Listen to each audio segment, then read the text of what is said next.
All right, hello everyone. I just finished watching Hellboy, the 2019 film, and here are my first impression thoughts. And I want to preface this by saying, you know, not all entertainment is art, but art can be entertaining, right? Hellboy is entertaining, but let's be real. It's not trying to be art. There's no greater impact in our culture that this film is trying to achieve. It's just a dumb, gory comic book movie. And if we agree with that premise, we can accurately evaluate the story without being, a little too pretentious in our review. Hellboy, from the trailers, their marketing, and the R rating, culminates as an attempt to create a standout, edgy, let's not be afraid to show dead children, or at the very least, let's not shy away from making out with a grotesque witch lady. Basically, it's trying to cash in on that. I wouldn't say Venom hype, but the push that audiences want something more than the established comic book formula, right? Like, why? Like, what is there? What's stopping studios from showing gore? What's stopping studios from showing explicit content? Right? Nothing really, except for that there's a standard, and this movie, like other movies as well, are trying to push that standard. And I do want to praise the movie, specifically. I guess one specific scene is just showing dead children, right? Let's remind the audience that these demons, these monsters, kill children. Like, on the giant fight sequence scene, we know that, hey, they kill adults, right? But again, that's killing adults, but you never get that connection with children. And I appreciate this film pushing that narrative, that because I do suspect that the audience has a wall built. Like, yeah, we can show gore, but let's only have adults die. And this movie pushes that even further. Hey, we're seeing children, at least hung up like pigs, right? Which I think is interesting in and itself. To establish my baseline for this film, overall, the movie is watchable. It's fun. It's just not a great film. If it was out of 100, I would give it a 55. If that's all you want to know, make sure you subscribe, like, leave a comment, and come back for more reviews. If you want to know why it's a 55, I can sum it up with that the film relies on its quick pacing to hide the mediocre execution of characters, story beats, and to, I would say, exaggerate, but at the same time lessens the danger within the film. To be perfectly fair, while reviewing this movie, I'm only gonna use the film itself, the content itself. I'm not gonna compare it to the previous movies or other movies that are kind of pushing the same narrative. It's just this movie itself. So let's dive into some of the issues. While the movie does succeed in being entertaining, it falls flat in storytelling. Again, by being too quick paced and utilizing characters that end up going nowhere. This is first seen in the beginning King Arthur sequence. That whole sequence is just awful. It did not help establish tone. The only thing it did was give us setup that pays off later, but in the most everything is conveniently connected way. Personally, the Blood Queen versus the King Arthur intro should have been cut. Thank God that the next scene is actually good in establishing everything for the film. When Hellboy looks for his missing friend who was investigating a vampire nest, the film establishes the core conflict. The end of the world is near.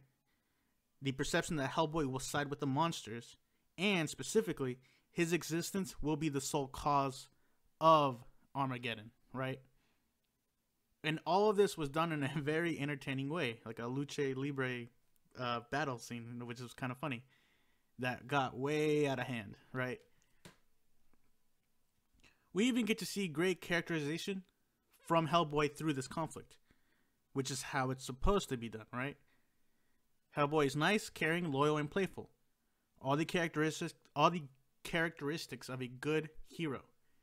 And that's contrasted with the human disgust towards him in the audience, which again frames the conflict of the film.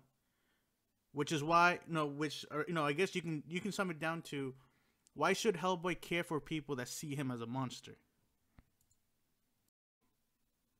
And that idea is what kind of bothers me while watching this movie.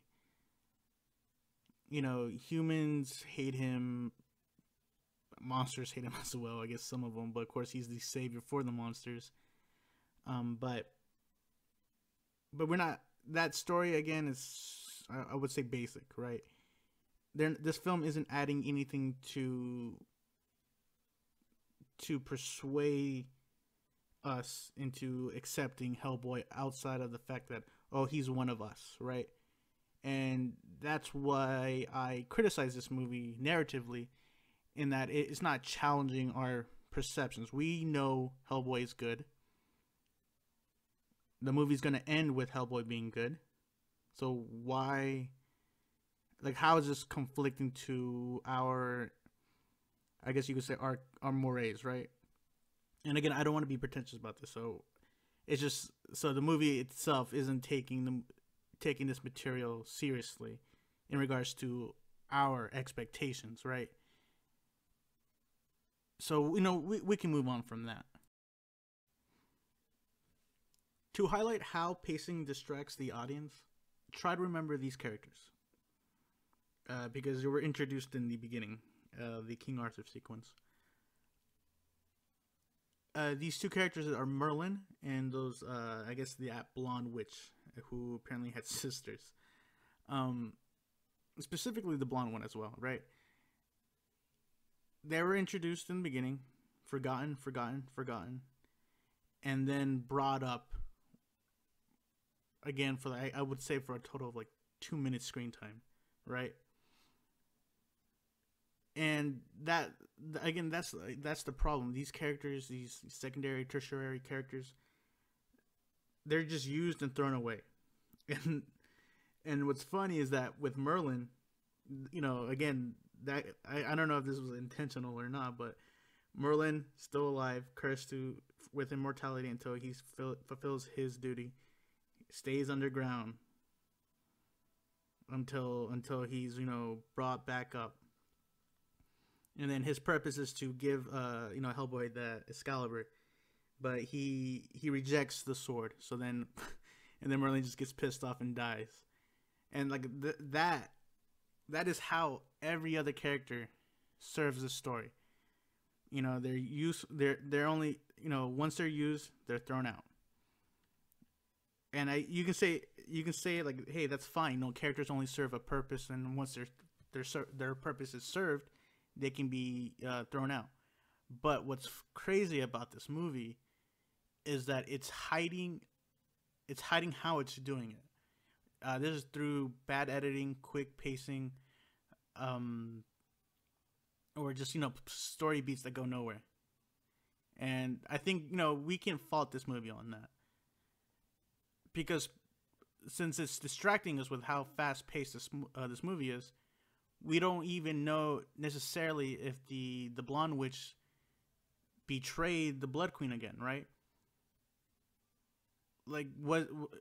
Was her job to send the whole team to Merlin to get the sword? Because Merlin, again, didn't look like he wanted. It looks like Merlin didn't side with the Blood Queen. We don't know. Well, at least from my interpretation, I would say confidently that Merlin wanted the Blood Queen killed, and did not think that giving Hellboy the sword, kill the Blood Queen, and then destroy the world, right? That logic doesn't make sense. That sequence of logic doesn't make sense. And So that's how I got confused in this film, right? Some things are kind of left ambiguous when it shouldn't have been. With that being said, let's transition to the use of gore in this movie. You know, gore is something that audiences wanted to see. You know, it's Hellboy. I get that. And I applaud it for being shown on screen. But what I don't care for is shitty gore. And this is apparent when you see the dismemberment of the Blood Queen. And it really highlights how dumb it is sometimes. But let's contrast that with the second part of the film.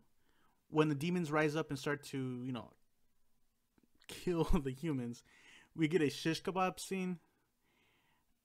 I hate that scene where one of them just like rips apart a guy with his, you know, just by holding his legs and just ripping him apart. I hate that. That reminds me of another anime. If you're familiar with that, you know, leave a comment like why. If you actually like gore anime, just tell me why on the comment section. I fucking hate it. So again, I'll say I'm not a gore fan, but here's the problem: this movie, it lessens the impact of the gore, because the whole movie, you know, the beginning, middle, and up to that point has shown gore. So it's like playing Mortal Kombat for like, you know, the first minute versus after like 5 hours, you don't care about those X-ray scenes, right? It's just like, oh, it's just another thing that you're watching, and that's the problem with excessive gore in movies. I'm under the assumption that gore is a device to stir emotion, not just something to watch. So the shock value only works when it's done in small amounts. You can't have the whole movie with gore and still think that it will have an impact on the viewer.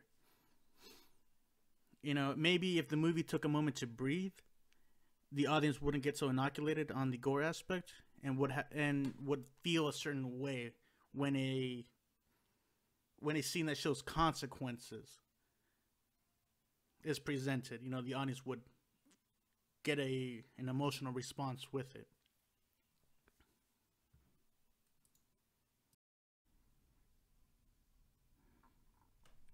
Now, if we talk about the main characters, you know, they're fine. I don't recall ever being pushed out of the scene with bad acting. But there was one scene that was kind of funny in a dumb way. When the Major was turning back from his monster form and Alice was just talking shit. Tell me you didn't laugh on that whole scene. This is like, shut up. Wait, Alice, shut up. Right? And I have to say, Hellboy and the Professor's relationship was great. Yeah, I will admit. No, yes, it's better than good. They're back and forth. Their subtle qualms and the Professor's last message to him all worked. And if you disagree, tell me why. I can go on and on the movie. You know, again, I will reiterate, narratively, the movie sucked. But I'm sure you already knew that. You know, why did it suck? Well, again, because it's a cookie cutter story. Protagonist good, but it's perceived bad. Protagonist unsure, besides with the good guys, because even if they are dicks, some humans are good. You know, some are his friends. So let's be good. If they added more nuance, I would have rated this movie higher. But since they didn't, I won't. Now, after watching the movie, I can confidently say the only great scene was the last scene. When they are in another secret organization, the entire sequence was funny, lighthearted, and I will say pace appropriate. So to summarize, this movie could have been way better. My expectations were low, and sadly they were just barely met. But I will still say the movie is still one to go out and see. If you disagree, don't be shy to leave a comment below, and I might be able to address your issues with the film. So that's it. Make sure to subscribe, like, leave a comment, and please look forward to other reviews that I might have on movies, manga, anime. And also, yeah, just look forward to that. Later, guys.